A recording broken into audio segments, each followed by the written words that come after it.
Ito, message ko sa teacher, medyo mahaba lang. Sana lang huwag kayong magbago. Sana maging pasensyoso pa kayo lalo.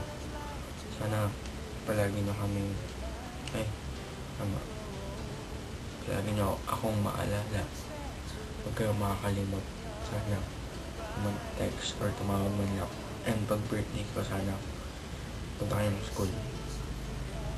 Pag may problema kayo, kung wala kayong pagsabihan, text na lang ako. Or tawagan nyo. Or punta nyo sa school. Andun lang ako.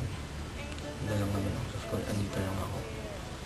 Pag may kailangan kayo sa akin, just text me or call me. Dito lang ako. Kahit na ano pa yan. That'll help you.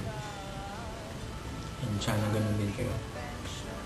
Na pag may problem ako, or pag may kailangan ako, sana isang text lang, isang tawag, sasagutin yung problem ko. Or basta yun, alam mo na yun. And kung yan pala, nung second year kami, at nung first quarter, second quarter, talagang ayaw ko sa inyo. Kasi parang mahirap nung abutin. Parang ang sungit mo. Basta, parang may distance between us two. And parang may wall na nakaharang. At maraming hindrance dati yun. Pero ngayon, hindi na. Kasi super close na tayo. So that you will be able to forget it the rest of your life. I'm not doing this for a high grade, but for you to feel that you need to me more than you think. You know me so well, not just as a student, but also as a friend.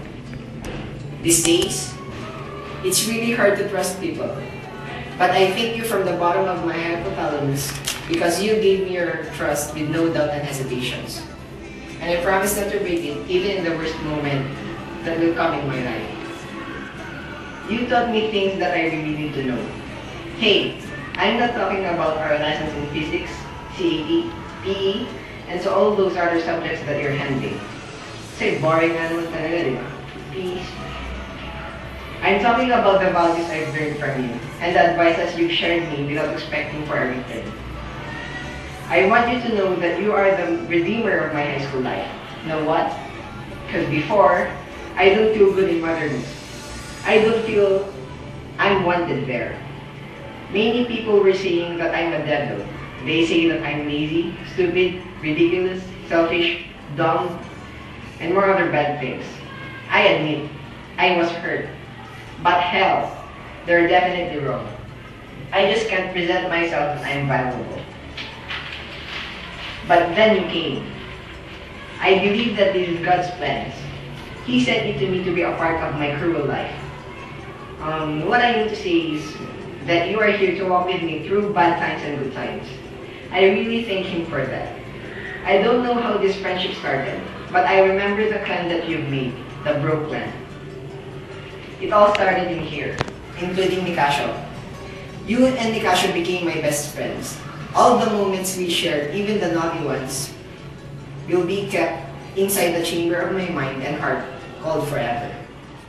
And also, you are the one that helped me to regain the friendship I've lost with Rock. That moment really touched me. I'm an only child. I haven't experienced having a brother or a sister. But with you, my friends, I'm contented. You always see me smiling. And that's because I want you not to worry about me. I want you to be happy all the time. Same with Nicasio and Rafael. And to all my other friends.